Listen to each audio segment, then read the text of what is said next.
Ganda ng plot mga box. So, anong lugar kaya ito?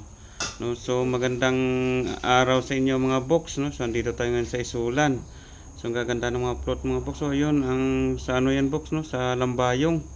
Napintas nga Lambayong. At saka ito naman box. Sa Libak pala ito box, no. Ito, no, nakikita nyo box, no. Ang gaganda ng mga plot, no.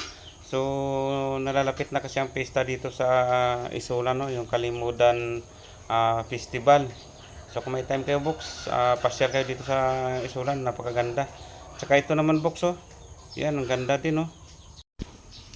So bagong bayan, no. Ang ganda ng mga plot ng ano, kada lugar. So bawat bayan siguro may mga plot, yung nga lang di natin nakita mga box, no.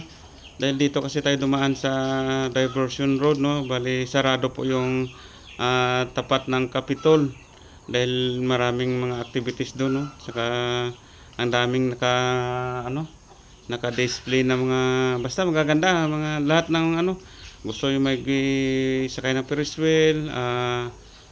Yun, ito pa ganda ng ano Lambayong,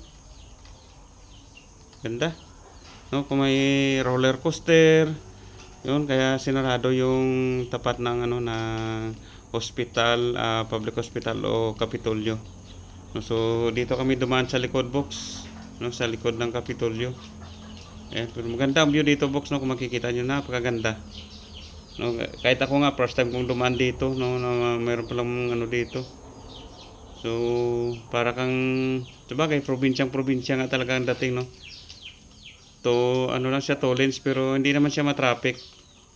Tsaka excitement pag dumaan dito dahil siyempre kung first time mong dumaan sa isang lugar, ma-excite ka talaga dahil marami kang makikita, no, na siyempre basta mahilig ka talaga sa nature, kumbaga daw ano ka.